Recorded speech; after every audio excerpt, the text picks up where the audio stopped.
সন্দেশখালীতে বড়সড় অভিযান এসটিএফ এর। এই অভিযানে উদ্ধার হলো বিপুল পরিমাণ অস্ত্র। তৃণমূল নেতার বাড়ি ও আশেপাশের এলাকা থেকে উদ্ধার বিপুল পরিমাণ অস্ত্র।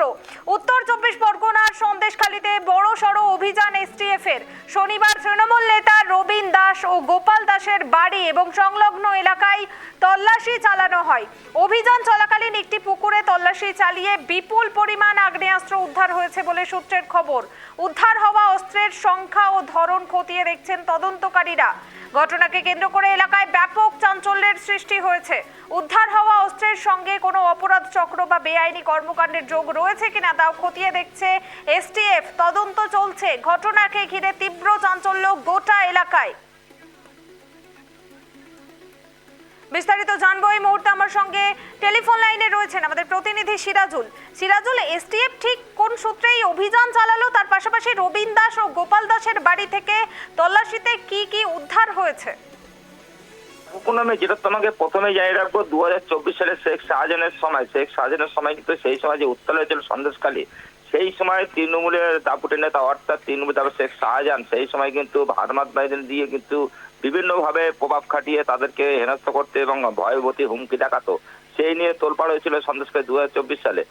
ইতিমধ্যে বিধানসভার যে নির্বাচন সেটা কিন্তু শেষ হয়েছে।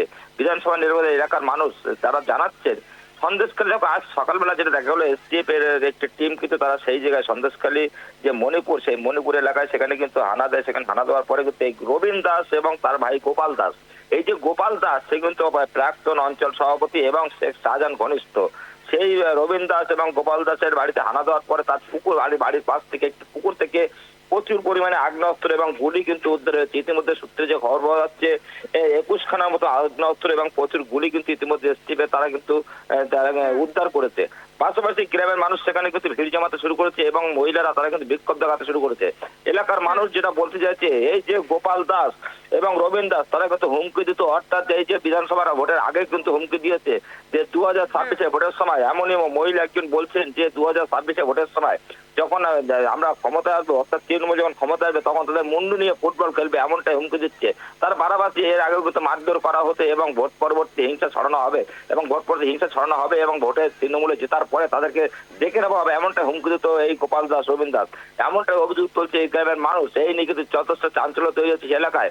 এলাকাবাসীরা দাবি করছে এই গোপাল দাস এবং রবীন দাস এদেরকে গ্রেপ্তার করে দ্রুত তাদের শাস্তি, অর্থাৎ জামিন যাতে না হয়, তাদের কঠোর থেকে কঠোরতম শাস্তি যেন পায় এবং এলাকার মানুষ শান্তি বজায় রাখার চেষ্টা করছে যে আমরা ওরা গ্রেপ্তার হলে আমরা শান্তি ফিরে পাবো এবং শান্তিতে বসবাস করতে হবে, এমনটাই অভিযোগ করতে গ্রামের মানুষ। কিন্তু ইতিমধ্যে তৎপর এখনো পর্যন্ত তল্লাশি চালিয়ে যাচ্ছে এসটিএফ টিম। তারা কিন্তু আর কি কি উদ্ধার হয় সেদিকটা আমার নজর থাকবে এটিভি বাংলার। পুনমি, বেশ, ধন্যবাদ সিরাজুল। অর্থাৎ সন্দেশখালীতে এসটিএফ এর এই অভিযান অত্যন্ত তাৎপর্যপূর্ণ। তৃণমূল নেতা রবীন দাস ও গোপাল দাসের বাড়ি এবং সংলগ্ন পুকুরে তল্লাশি চালিয়ে আগ্নেয়াস্ত্র উদ্ধারের ঘটনায় নতুন করে চাঞ্চল্য। উদ্ধার হওয়া অস্ত্রের সংখ্যা, উৎস এবং কারা এই অস্ত্র মজুত করেছিল তা এখন তদন্তের মূল বিষয়।